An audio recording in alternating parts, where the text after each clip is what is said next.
karya terpilih ini, karya-karya unggulan ini dapat dinikmati oleh pembaca, masih banyak lagi aktor-aktor yang terlibat seperti ilustrator, layouter, terus ada proses cetak, dan yang paling krusial adalah editor ya Pak ya. Nah sekarang kita akan ke Pak Eka Budianta sebagai editor.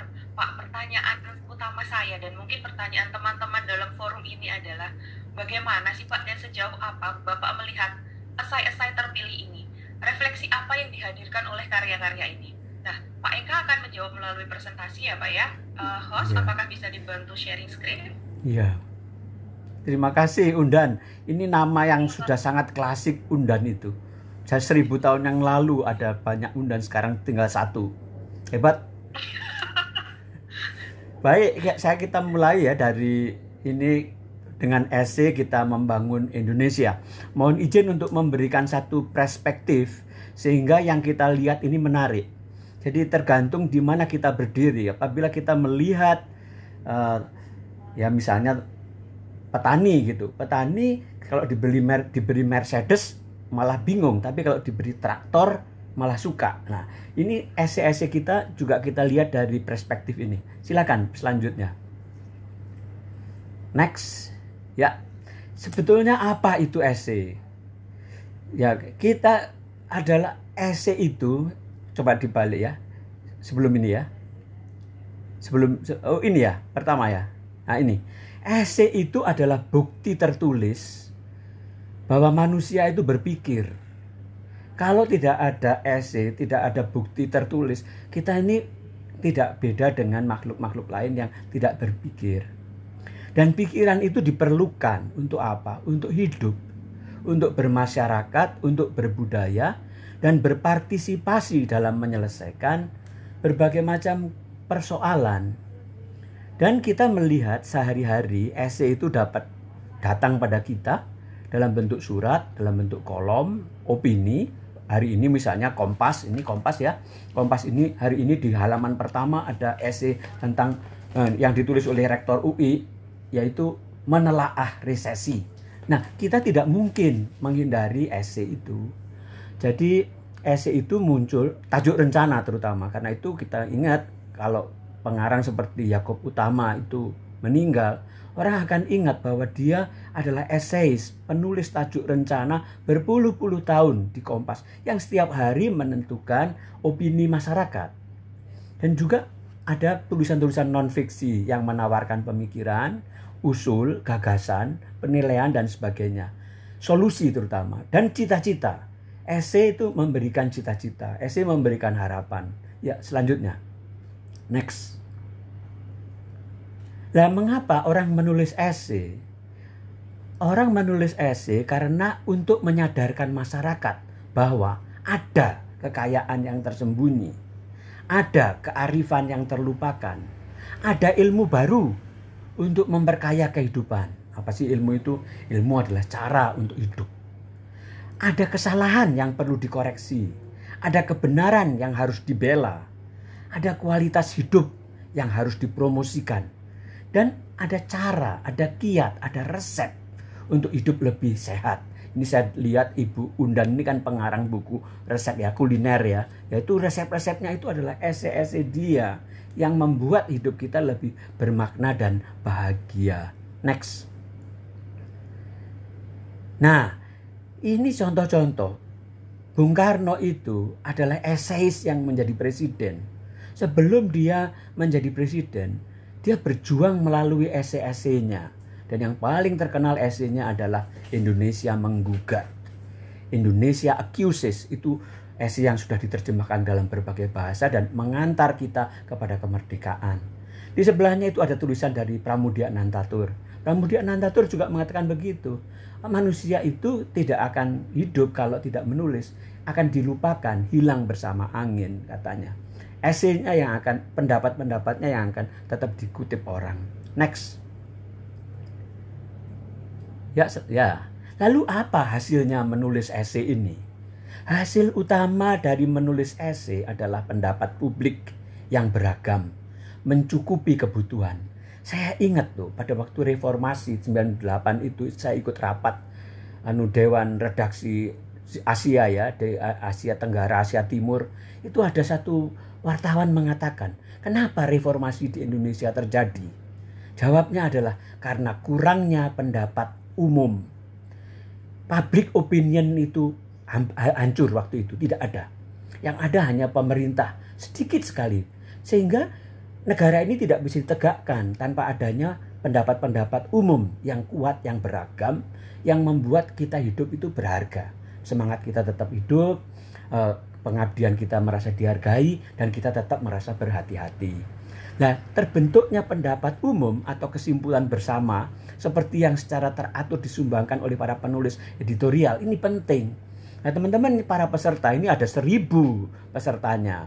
Pak Amin boleh bangga 1.000, tetapi jangan lupa 1.000 peserta yang kita pilih 50 itu hanya sedikit sekali dibandingkan bangsa Indonesia, 270 juta. Jadi pekerjaan parekraf ini terus tidak boleh berhenti di sini juga. Selanjutnya harus tetap memberikan stimulan-stimulan, nggak usah hadiah besar. Sekarang kan 5 juta untuk 50 orang, itu kan besar sekali. Tapi bagaimana? Mungkin piagam, mungkin rekor, mungkin apa yang membuat bangsa kita tetap berpikir.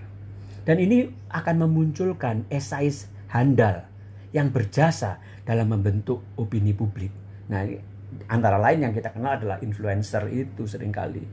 Oke, silakan terus. Next. Ya. Lanjutnya. Ya. Kita pernah mempunyai esais yang besar. Balik. Namanya Suwadi Suryaningrat. Balik kembali. Ini dia menulis Als ik een Nederlander was. Als ik een Nederlander was itu seandainya aku orang Belanda. Esai kecil ini membuat penulisnya dibuang. Ini ada bagaimana dulu esai ditulis, dan ada foto. Sampai sekarang pun kalau kita menulis esai itu biasanya disertai foto kita kan. Nggak tahu di mana, kalau yang bulanan yang saya bikin di majalah Trubus itu selalu ada foto saya lagi zaman muda dulu pakai topi, gembira dan sebagainya. Ini Suwadi Suryaningrat ini, terus kita coba baca bagaimana yang ditulis, esainya yang membuat dia dibuang. Pada 1913, kalau saya seorang Belanda, sekarang pada saat ini saya akan memprotes tentang maksud perayaan itu. Waktu itu Belanda ingin merayakan hari kemerdekaannya dari Spanyol. Saya akan menulis dalam segala surat kabar bahwa itu salah. Saya akan menasihati sesama kaum penjajah bahwa berbahaya di waktu sekarang mengadakan pesta kemerdekaan. Saya akan mendesak kepada segala orang Belanda supaya jangan melukai perasaan bangsa Hindia Belanda yang mulai bangun sadar itu. Agar supaya ia jangan sampai naik darah. Sungguh, saya akan memprotes dengan segala tenaga yang ada pada saya, katanya Suwadi Suryaningrat. Next. Ini masih lanjutannya. Lanjutnya next. Ya. Tetapi saya ini bukan orang Belanda. Terus balik. Jangan terlalu cepat. Balik. Ya. Saya cuma bumi putra. Putra negeri tropika ini yang berkulit sawo matang. Seorang bumi putra jajahan Belanda ini. Dan karena itu saya tidak akan memprotes. Karena kalau saya memprotes, orang akan marah pada saya. Saya akan dipersalahkan menghasut bangsa Belanda yang memerintah di sini, di negeri saya, dan menjauhkan mereka itu dari saya. Dan itu saya tidak mau. Itu tidak boleh saya perbuat. Apabila saya orang Belanda, bukankah saya tidak mau menghina bangsa bumi putra? Juga orang akan menuduh saya kurang ajar terhadap Sri Ratu Raja yang kita hormati. Dan itu tidak dapat diampuni sebab saya rakyatnya yang selalu harus setia kepada beliau. Dan karena itu saya tidak memprotes, sebaliknya saya akan ikut merayakan. Ini sangat keras ya, meskipun kelihatannya manis, tapi pada waktu itu Suwadi Suryaningrat itu betul-betul ditangkap dan dibuang. Untungnya kok dibuang ke negeri Belanda. Jadi di sana malah lebih pinter, jadi lebih belajar. Next, saya tunjukkan lagi satu esai yang bagus. Ya, selanjutnya. Next. Ya, ini esai yang sangat lucu juga. Judulnya Nar dari Republik Indonesia menuju Republik Indonesia. Ini ditulis oleh Tan Malaka, seorang pejuang pada tahun 25, 20 tahun sebelum proklamasi. Dimulai dengan kata interupsi. Kelahiran satu pikiran sering menyamai kelahiran seorang anak. Ia didahului dengan penderitaan-penderitaan pembawaan kelahirannya. Kepada para pembaca, mula-mula buku ini dikeluarkan penuh dengan kesalahan-kesalahan cetak. Di sana sini terdapat juga kata-kata atau kalimat-kalimat yang sangat asing kedengarannya bagi kuping seorang Belanda asli. Bagi kesalahan ini perlu saya kemukakan alasan-alasan sebagai berikut. 1. Buku ini dicetak dan dikoreksi oleh kawan-kawan Tionghoa yang tidak pernah mendengar bahasa Belanda. 2. Percetakan mereka mempunyai persediaan huruf-huruf Latin yang sangat sedikit. Dan yang terakhir, penulis dalam perantauan selama 3 tahun terakhir-akhir ini tidak pernah melihat bacaan atau surat kabar harian Belanda dan Asia, juga tidak pernah menjumpai seorang manusia yang mengerti bahasa dunia, apalagi berbicara. Ini jangan lupa, Tan Malaka itu kan petualang ya. Dari kecil pun dia pergi ke sekolah itu berenang di Danau Singkarak itu. Tidak pernah, karena sekolahnya di seberang danau, dia ada di pinggir danau yang lain, daripada jalan puter, nyebrangnya berenang. Setelah dewasa kan dia kemana-mana, ke Soviet, ke Filipina, dan selalu menulis. Dan pada tahun 25 itu dituliskan. Nah ini terus next. Ya next. Selanjutnya. Jadi gini, nilai esai itu ditentukan oleh pembacanya. Sedangkan nilai puisi ditentukan oleh penyairnya.